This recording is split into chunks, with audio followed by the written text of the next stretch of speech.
minutos, por gentileza, abram suas Bíblias em Mateus capítulo 22. Eu farei leitura do versículo 1 até o versículo 14.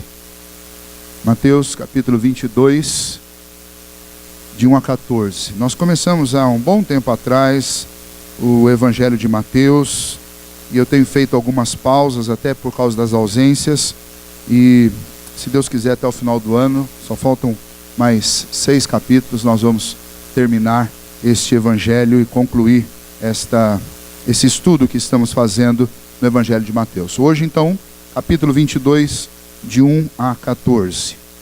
De novo, entrou Jesus a falar por parábolas, dizendo-lhes: o reino dos céus é semelhante a um rei que celebrou as bodas de seu filho.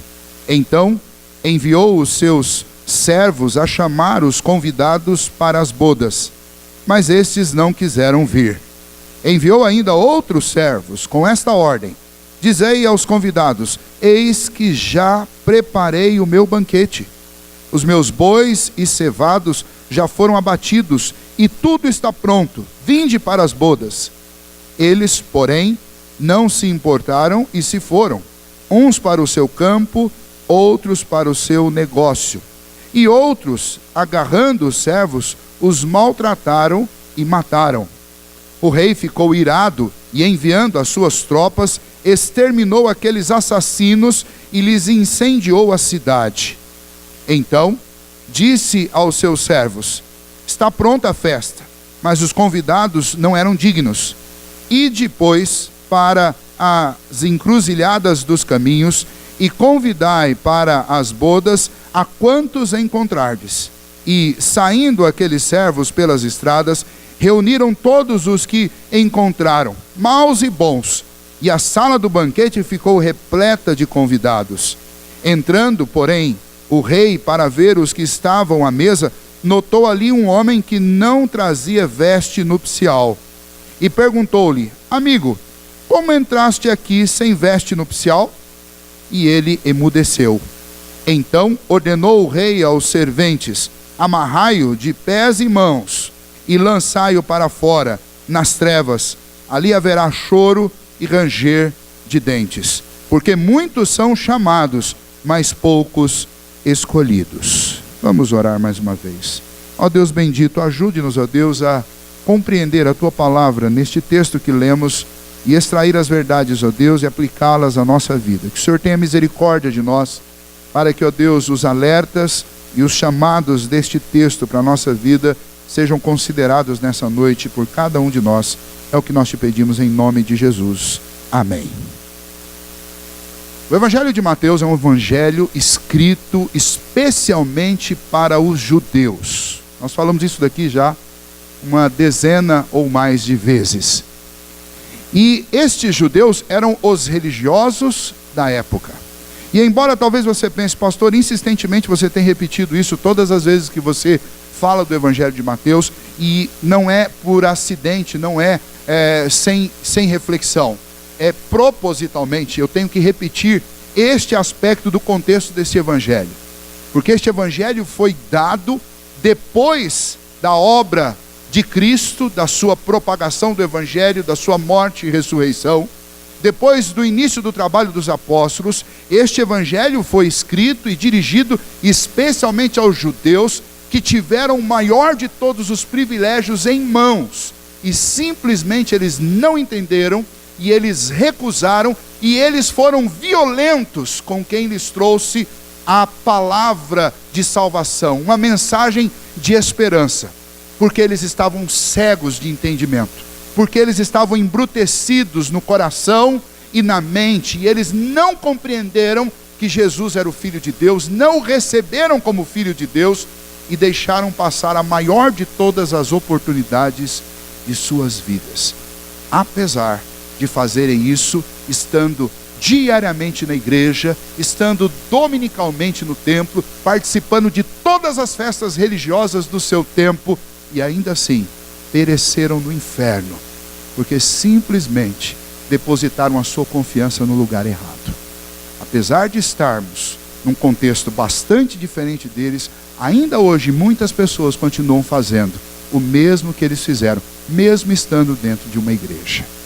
Mas além disso, este evangelho foi dado para que eles conhecessem essa mensagem de salvação e se arrependessem dos seus pecados, crescem nessa mensagem e fossem salvos. O evangelho não foi escrito para condená-los, o evangelho foi escrito para que eles conhecessem, mesmo que fora do tempo, a mensagem que Jesus pregou. Então, este texto é um texto que para nós também é um porta-voz da mensagem de salvação. Então, é possível também que muitas pessoas hoje ainda andem pelo mundo, talvez até frequentando alguma igreja, mas sem ainda ter crido verdadeiramente em Cristo Jesus e aprendido com o evangelho o caminho de salvação e depositado sua confiança em Cristo. É bem possível também, com tantas pessoas no mundo que nunca ouviram o evangelho e nunca atentaram para as palavras de Jesus, para a mensagem da cruz, é possível talvez que até hoje à noite alguém que está aqui nunca tenha ouvido essa mensagem e não saiba das boas novas de salvação. E por isso, então, esse texto é extremamente pertinente para a nossa vida e para a nossa história. A história que é contada aqui por Jesus é uma parábola. E as parábolas eram usadas por Jesus para trazer um princípio espiritual, uma verdade que talvez, se fosse apresentada de forma teórica, em formulações teológicas, as pessoas não compreendessem.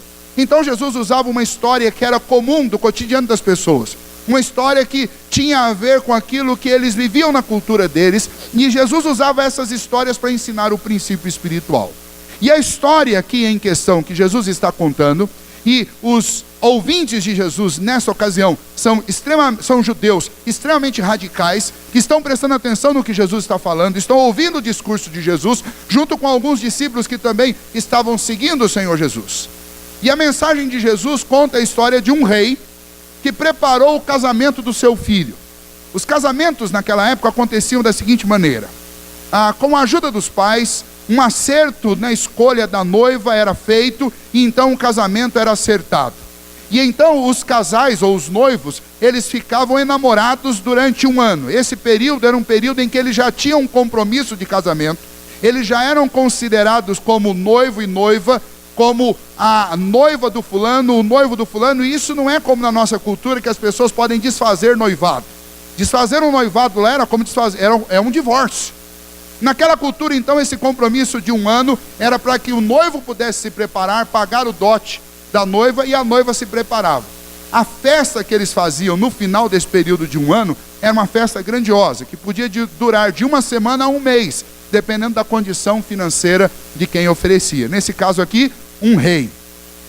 Quando a noite das bodas acontecia, o noivo saía dos seus aposentos, junto com um grupo de amigos, os mais chegados, os que o acompanhavam, ia até a casa da noiva, recebia a noiva de sua família, ela junto com suas amigas que a acompanhavam, e então eles iam num cortejo até o banquete, as bodas que aconteciam, aquela grande festa. E aquela festa então era uma festa da qual participavam esses convidados, esses amigos, e essa festa durava muito tempo. Era assim que acontecia um casamento. Nesse casamento aqui em questão, o rei mandou convidar muitas pessoas. E aí que a história começa a ficar interessante. Por quê? Na primeira vez que o rei manda um convite, as pessoas não se interessam pelo convite. Elas não ouvem o convite, elas não dão atenção para o convite. Você pode observar aí, a partir do versículo 3, que ele enviou servos para chamar os convidados para as bodas, mas estes não quiseram vir. Você fala, não posso ir, eu vou para o campo, aí eu vou fazer alguma outra coisa. Ele os envia pela segunda vez, estes servos, e dessa vez ele manda uma mensagem urgente. A mensagem é: olha, nós já preparamos o churrasco, os bois já foram mortos, a carne já está sendo preparada, o banquete está montado, não tem como deixar para amanhã, a festa é hoje, é agora, o casamento, as bodas, o banquete, está tudo pronto. Mas quando estes segundos mensageiros chegaram com esta mensagem, as pessoas não deram importância para a urgência do convite que estava sendo feito. Não só não deram importância, quanto alguns ainda ficaram extremamente indignados e violentamente agarraram os servos, machucaram, bateram neles, maltrataram e chegaram até a matar alguns daqueles porta-vozes do rei que vinham trazer a notícia de uma festa urgente. Você já imaginou um negócio desse? Você convida alguém para uma festa de casamento, primeira pessoa não dá importância. Depois você insiste. Aí ela sai e te deixa falando sozinho. E aí você insiste com alguns outros, e esses outros ficam com raiva, pegam você pelo colarinho e falam: para, não quero ir na sua festa. E outros ainda pegam você e te espancam. E alguns mais radicais vão lá e te matam, porque você fez um convite para ir para uma festa. Todo mundo entende o que Jesus está mostrando através dessa história, porque é algo que nos deixa indignados. Como é que pode alguém recusar um convite de uma festa, especialmente o convite feito por um rei? Mas eles fizeram isso. E então, quando a notícia chega para o rei fica extremamente indignado com aquilo. E indignado com aquilo, ele ordena que os seus exércitos vão àquele lugar onde os servos que foram convidar foram mortos, foram espancados, foram maltratados, e manda o seu exército lá e ordena que o seu exército extermine aquela gente, os mate, tire o nome deles da história, da face da terra.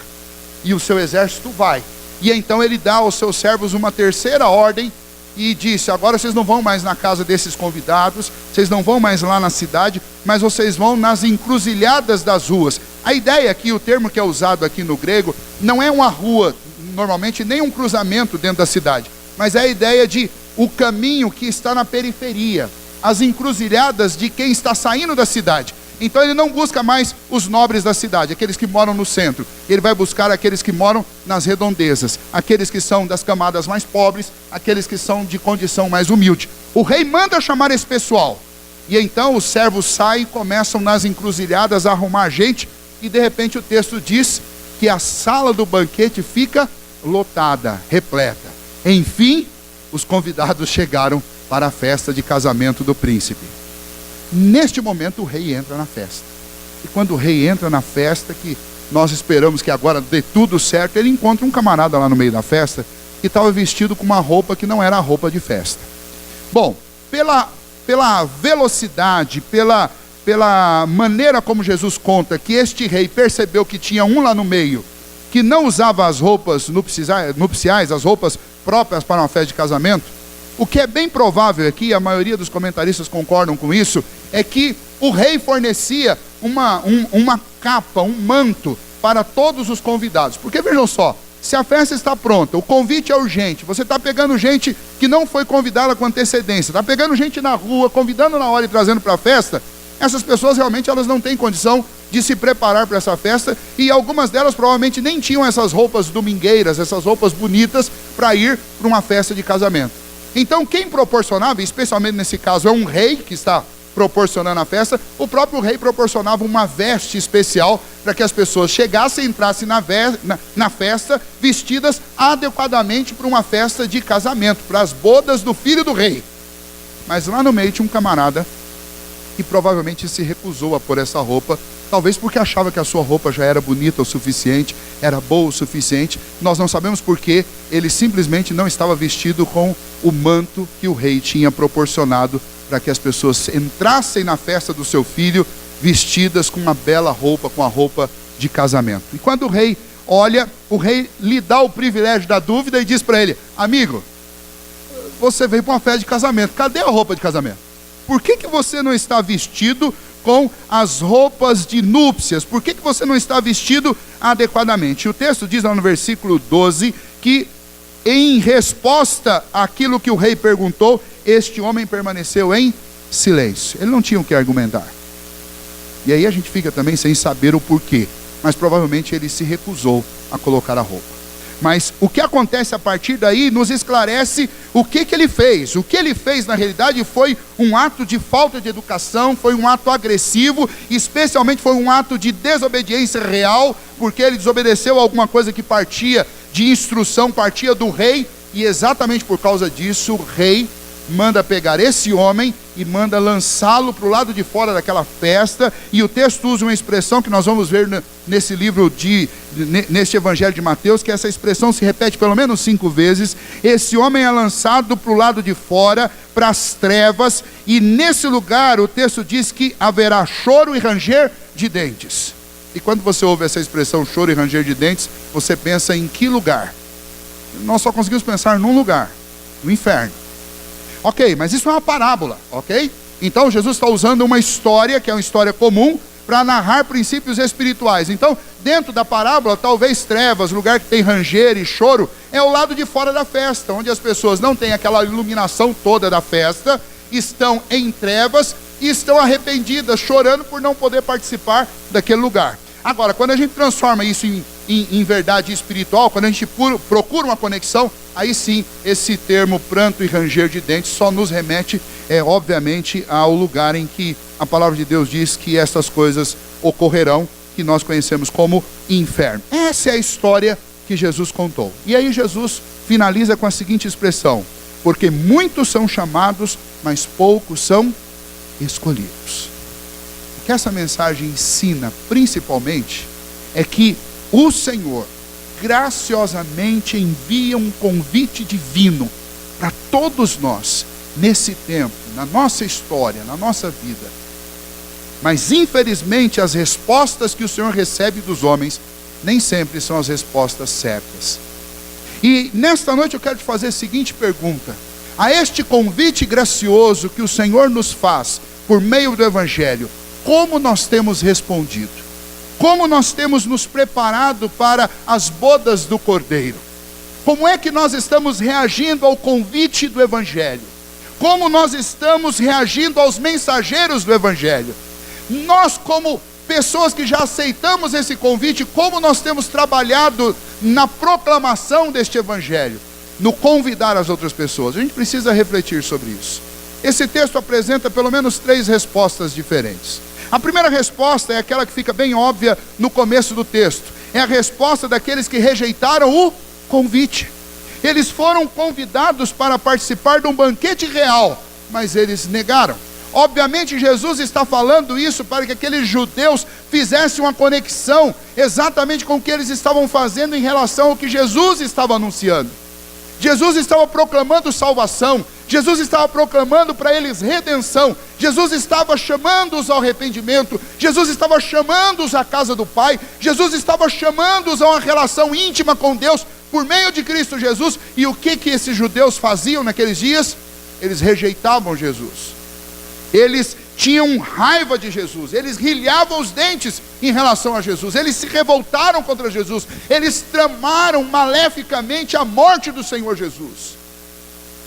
E quando Jesus conta essa história, naturalmente os personagens vão se encaixando, e aqueles judeus daquela época eram estes personagens que rejeitaram o Senhor Jesus. E quando Mateus escreve, pelo menos 30 anos depois dessa rejeição, os judeus que estavam lendo a pregação de Mateus, a pregação do Senhor Jesus, através das lentes e da ótica de Mateus, eles tinham que fazer essa leitura, e é isso que Mateus está querendo.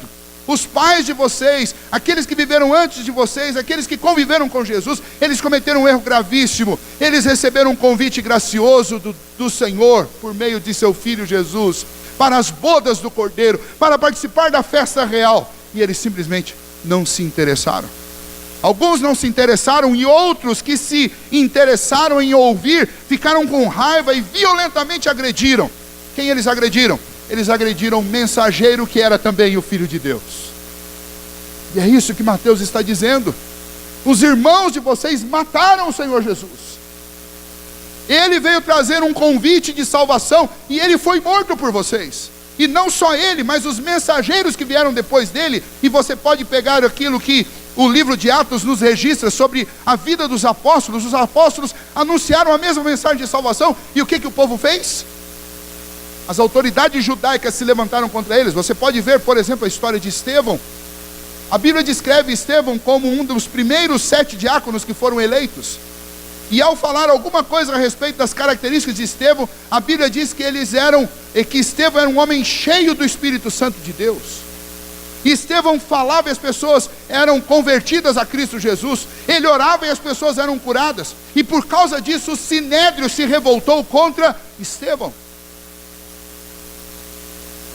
E na sua pregação lá dentro do Sinédrio, Estevão disse: vocês sempre matam os seus profetas. Quando alguém começa a dizer a verdade para vocês, vocês matam. E quando Jesus está pregando esta mensagem, e Mateus nos relata isso, Jesus, através de uma parábola, está mostrando para eles: vocês simplesmente rejeitam um convite do próprio Rei dos Reis, do Senhor dos Senhores, a quem vocês dizem adorar, mas quando o Senhor abre uma porta, um caminho de salvação e convida vocês a ceiar com Ele, vocês simplesmente o rejeitam. É isso que está acontecendo aqui. É interessante que essa história não é uma história antiga. Se você lembrar, por exemplo, e Mateus vai citar isso lá no capítulo 24, de 36 a 39, se você lembrar, por exemplo, dos dias de Noé, Deus mandou Noé construir uma arca e Noé levou cerca de 100 anos para fazer isso. E durante esses 100 anos, o Evangelho de Mateus cita Noé como um pregador. Também nós vamos encontrar lá na frente, nas epístolas de João, Noé sendo citado como um pregador de justiça. Ou seja, durante aqueles 100 anos que Noé esteve construindo a arca, tudo o que ele fazia remetia as pessoas à seguinte pergunta: por que você está construindo uma arca? E Noé respondia: porque Deus vai julgar essa terra e Ele vai exterminar a todos. E obviamente o que vem depois dessa expressão é um chamado ao arrependimento. Vocês precisam se arrepender, porque quem não entrar nessa arca vai morrer. E Mateus diz isso de uma forma muito especial. Lá no versículo 36 do capítulo 24 ele diz: mas a respeito daquele dia e hora ninguém sabe, nem os anjos do céu, nem o Filho, senão o Pai. Pois assim como foi nos dias de Noé, também será na vida do Filho do Homem.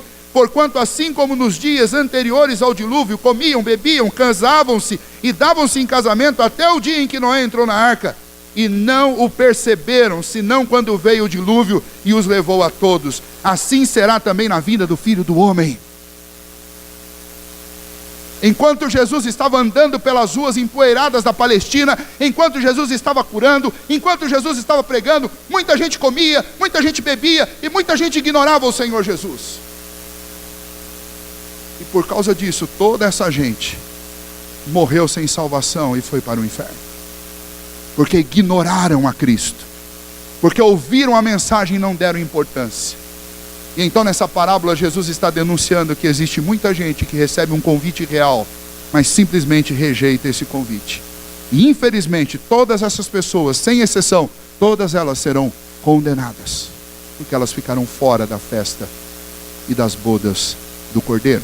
Nesse texto há um segundo grupo de pessoas que também ouviram o convite e deram a resposta diferente. Há aqueles que aceitaram ouvir o conteúdo do convite, aceitaram o convite, foram à festa, mas não se submeteram ao rei. E aí a história fica ainda mais interessante, e isso leva a gente a uma reflexão um pouco mais profunda sobre cada um de nós. Então vejam só, o rei mandou trazer gente boa e gente má. Não é assim que está lá no texto? O rei mandou: vai pelas encruzilhadas e traz gente boa e gente má. E a gente não sabe muito bem o que a parábola no contexto da época queria dizer com gente boa e má. A melhor opção quando a gente não sabe é ficar com aquilo que é natural. Quando você ouve bom e mal, você pensa em bondade e pensa em maldade. Não estamos pensando aqui em judeus e gentios, nós não estamos pensando aqui em religiosos e não religiosos, nós estamos pensando naquilo que o texto nos faz entender: gente boa e gente má. E você não vai levar em consideração o código moral de conduta de ninguém, simplesmente chama. Eles foram lá e chamaram, e vieram para a festa. Mas lá no meio da festa, como eu já contei para vocês, tinha um indivíduo que não vestiu as roupas para a festa de núpcias. Esse é o camarada que ouviu o convite, aceitou o convite, veio para a festa, mas não se submeteu ao rei. É interessante que aí a gente precisa aprofundar um pouquinho para tentar entender do que ele está falando. Jesus está falando de gente que caminha junto ao povo de Deus, de gente que abraça de forma superficial as verdades a respeito da salvação, de gente que segue a Jesus de longe, mas quando é chamado a assumir compromissos, não assume compromissos. Quando é chamado a uma mudança de vida, não muda de vida. Quando é chamado a uma confiança em uma fé absolutamente dedicada e depositada sobre Cristo, não faz. E o resultado é que você tem alguém que parece, mas não é. E é por causa disso que nós encontramos textos na Bíblia, como o texto lá da Epístola de 1 João, no capítulo 2, nos versículos 18 e 19, em que João diz assim: filhinhos, já é a última hora. E como ouvistes que vem o anticristo, também agora muitos anticristos têm surgido. Pelo que conhecemos que é a última hora. Eles saíram do nosso meio, entretanto não eram dos nossos. Porque se tivessem sido dos nossos, teriam permanecido conosco. Todavia, eles se foram para que ficasse manifesto que nenhum deles é dos nossos. Ainda você pode ler Hebreus capítulo 12, de 14 a 15, que diz: segui a paz com todos e a santificação, sem a qual ninguém verá o Senhor, atentando diligentemente, porque ninguém seja faltoso, separando-se da graça de Deus. E o que esses textos todos têm em comum com esse segundo grupo de pessoas que ouvem o convite, mas não se sujeitam ao rei? O convite é para vir à festa, é a pregação do evangelho. As pessoas ouvem e algumas vêm para a igreja.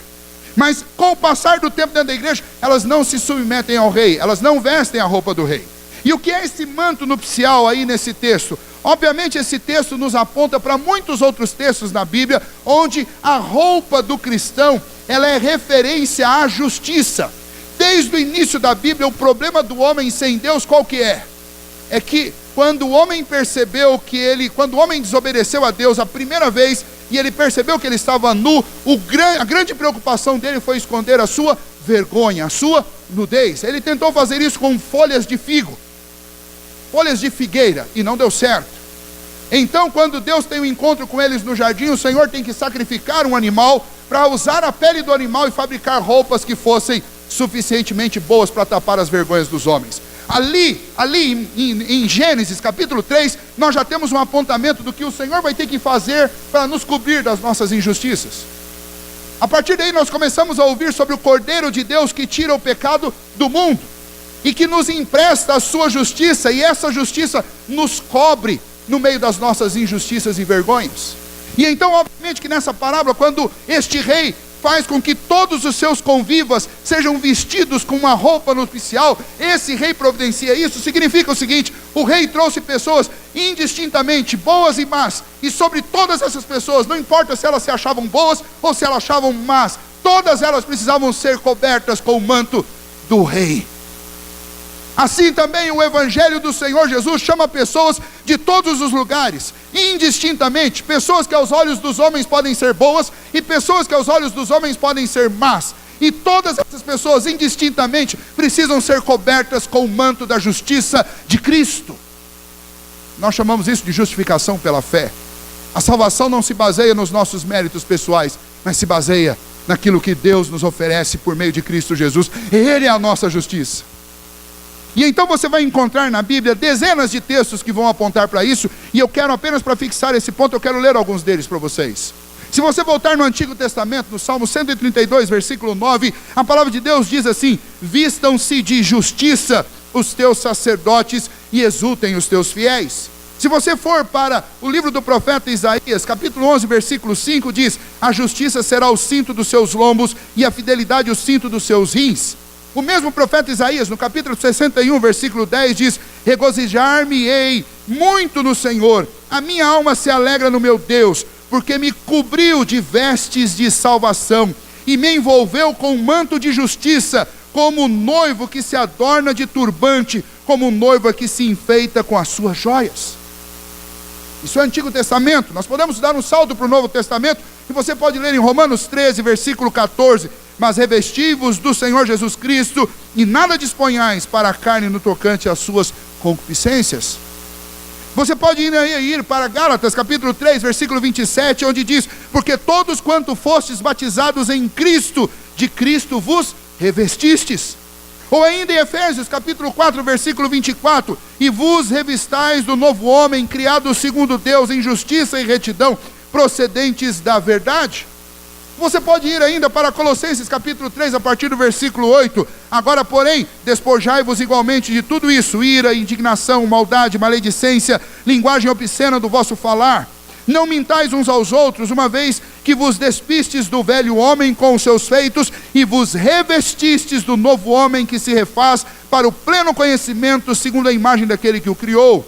No qual não pode haver grego nem judeu, circuncisão nem incircuncisão, bárbaro, cita, escravo, livre, porém Cristo é tudo em todos. Revesti-vos, pois, como eleitos de Deus, santos e amados, de ternos afetos de misericórdia, de bondade, de humildade, de mansidão, de longanimidade, suportai-vos uns aos outros, perdoai-vos mutuamente, caso alguém tenha motivo de queixa contra outrem, assim como o Senhor vos perdoa, assim também perdoai-vos. Ou você pode ir ainda para Apocalipse, capítulo 19, de 7 a 8. Alegremo-nos, exultemos e demos-lhe a glória, porque são chegadas as bodas do Cordeiro, cuja esposa a si mesmo já se ataviou, pois lhe foi dado vestir-se de linho finíssimo. Lhe foi dado vestir-se de linho finíssimo, resplandecente e puro, porque o linho finíssimo são os atos de justiça dos santos. E os atos de justiça dos santos não são seus, mas são os atos de justiça do seu Redentor. Significa então que quando pessoas vêm a Cristo Jesus, ouvindo o convite da salvação, elas precisam necessariamente se despir de seu próprio eu, se despir da sua justiça própria, se despir de suas obras, se despir de todo o seu orgulho, de toda a sua arrogância, de toda a sua presunção, e precisa se vestir de Cristo.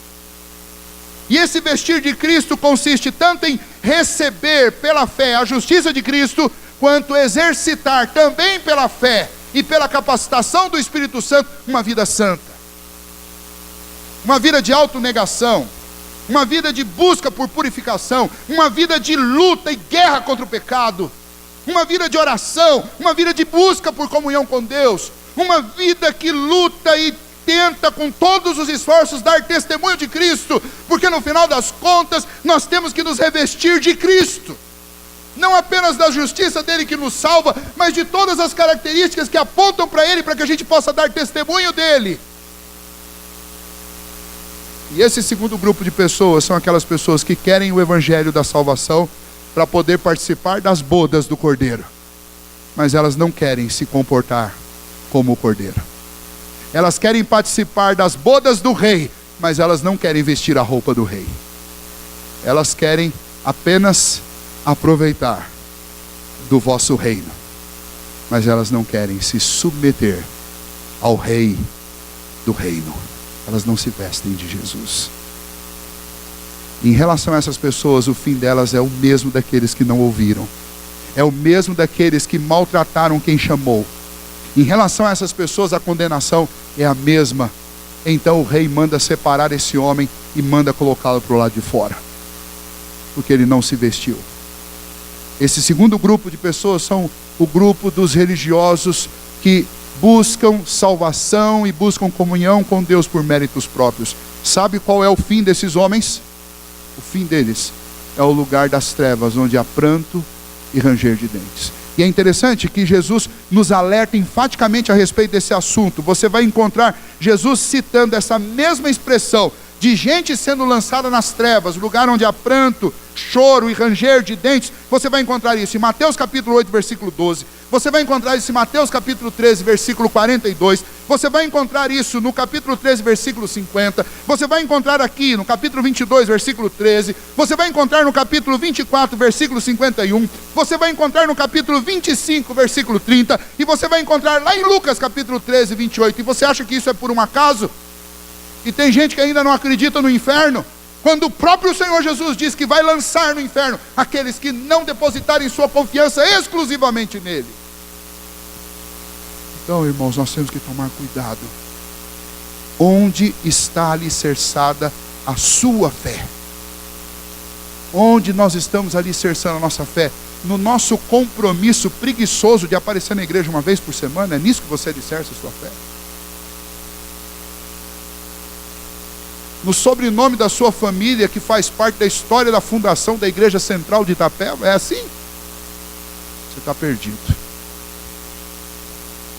E a nossa fé precisa estar fundamentada em Cristo. Na religião que você aprendeu com seus avós, o único jeito de entrar nessa festa real é aceitando o convite e se vestindo, se revestindo da roupa do Rei, se revestindo de Cristo Jesus. Tem que aceitar o convite, porque esse convite é gracioso. Você não podia entrar nessa festa de nenhuma outra forma senão através do convite. Mas você não pode permanecer nessa festa de nenhuma outra forma senão vestido com a roupa do Rei. Pensa nisso. Em terceiro lugar, existe esse grupo de pessoas abençoadas, que não mereciam ir para a festa e que não tinham roupas para ir para a festa, mas eles foram convidados, aceitaram o convite, vieram para a festa e nessa festa se vestiram com a roupa do rei. E ao se vestirem com a roupa do rei, eles passaram a celebrar as bodas do Cordeiro. Quem são essas pessoas? Especialmente naquela cultura foram os gentios que ouviram a mensagem, que acreditavam, por causa da insistência dos judeus em repeli-los, acreditavam que eles eram gente de segunda classe que não podia ter acesso a Deus. E de repente Deus mandou chamá-los por meio de Cristo Jesus. Eles não tinham justiça própria, mas o Senhor Jesus lhes ofereceu justiça através do seu sacrifício. E eles que não eram povo de Deus foram feitos povo de Deus. E eles que estavam longe foram aproximados. E eles que estavam sujos foram purificados. E eles que estavam perdidos foram achados. Estes são aqueles que creem na justiça de Cristo. Esses são aqueles que são salvos pela fé em Cristo Jesus. Esses são aqueles que têm a vida absolutamente transformada. Esses são aqueles que não se tornam ricos do dia para a noite e nem os seus problemas nessa vida acabam, mas eles têm tanta certeza a respeito da vida eterna, eles saboreiam e já sentem o aroma do banquete do rei, porque eles aguardam ansiosamente, com segurança e com convicção, o dia que o Senhor há de chamá-los, e eles vão entrar nestes palácios de cristal, eles vão entrar na casa do rei, e eles vão celebrar com o Senhor Jesus pelos séculos dos séculos. Você tem que fazer parte desse grupo. Aí você diz: pastor, o que eu preciso para fazer parte desse grupo? Você precisa crer em Jesus, e você precisa vestir a roupa do rei, que ele lhe oferece graciosamente. Então a pergunta nessa noite é: em qual desses três grupos você se encaixa? Pastor, eu já estou na igreja há muitos anos. Eu também já estive na igreja durante muitos anos, mais de uma década, confiado nos meus próprios méritos. Até um dia em que o Senhor me levou a me decepcionar comigo mesmo para mostrar que não adiantava confiar nos meus méritos. Durante muito tempo eu me achei um bom crente. E essa foi a minha ruína. Talvez hoje em dia você se ache um bom crente. Deixa eu dizer, essa é a sua ruína. Porque se achar um bom crente é uma avenida larga que leva para o inferno.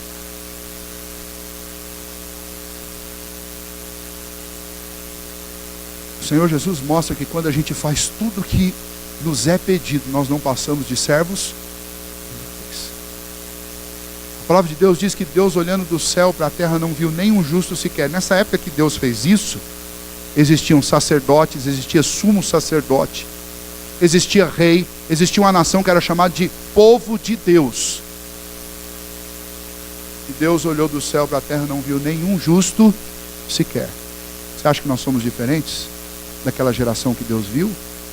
Ou Deus, que é transcendente, viu todas as gerações de uma única vez e diz: não há um sequer? Então, quando o rei decide fazer um convite para a sua festa, aceite esse convite, porque ele não está mandando um convite para quem merece, ele está mandando um convite porque ele é gracioso. Muita gente, como diz o Senhor Jesus, muita gente é chamada por esse convite, mas poucos são escolhidos. Os escolhidos, de verdade, eles vêm.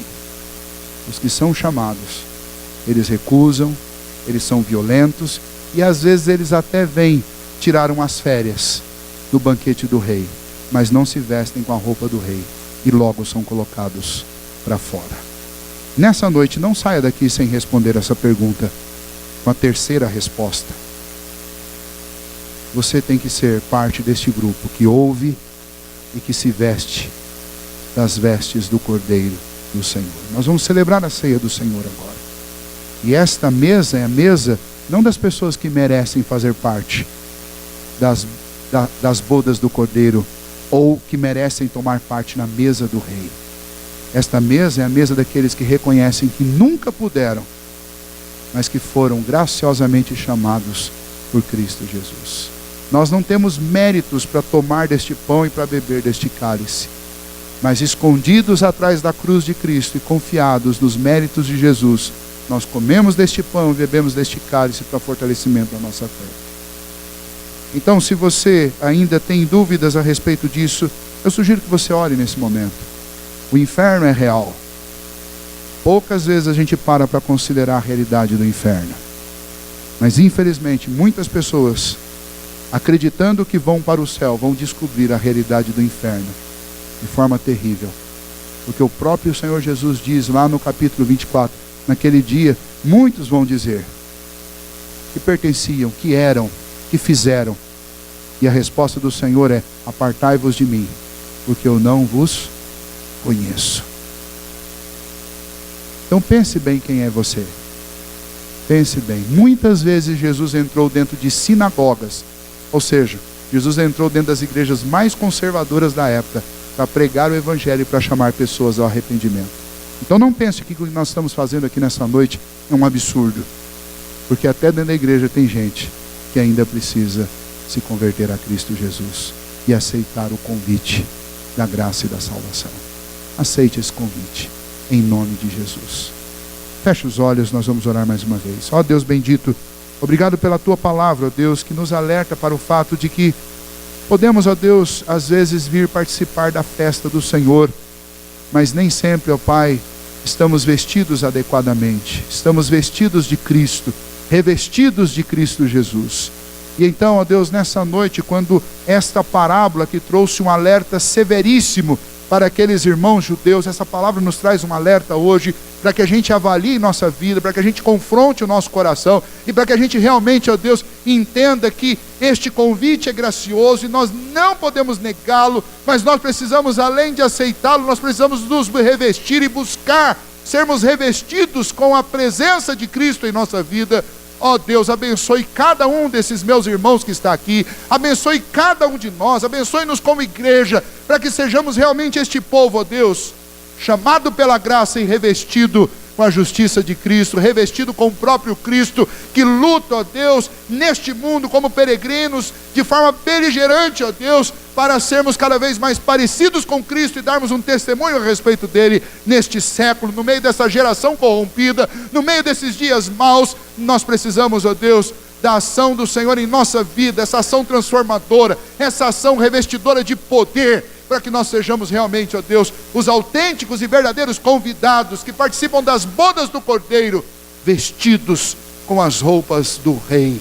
Assim, ó Deus, abençoe cada um de nós, para que ao sairmos dessas portas aqui hoje, nós saiamos, ó Deus, como esse terceiro grupo, o grupo daqueles que ouviram o convite, receberam este privilégio graciosamente, se cobriram, ó Deus, com a justiça de Cristo e com o testemunho de Cristo, e passaram a viver, não mais para si mesmo, mas viverem, ó Deus, para Cristo Jesus. Que nós possamos dizer, ó Pai, como o apóstolo Paulo disse: não mais vivo eu, mas Cristo vive em mim, porque eu fui salvo pela graça. E assim, ó Deus, o Senhor abençoe-nos nesse momento, e especialmente já orando, ó Deus, nos prepare, ó Pai, para tomarmos deste pão e para bebermos deste cálice. Que estes elementos que foram separados do uso comum e agora são consagrados, ó Deus, para esse momento da ceia do Senhor, que eles, ó Deus, nos fortaleçam, não pelos elementos físicos e materiais, mas porque são para nós presença real de Cristo Jesus, do seu sacrifício na cruz e do seu sangue derramado para remissão dos nossos pecados. Ó Deus, que neste momento sejamos todos fortalecidos, e que se alguém aqui nessa noite ainda não se rendeu a Cristo Jesus, ó Deus, nós suplicamos pela ação do Teu Espírito em convencer estes corações a receber esse convite gracioso do Senhor, para que eles também possam desfrutar da paz com o Senhor e ter a certeza da vida eterna. É a oração que fazemos no nome de Jesus. Amém, Senhor.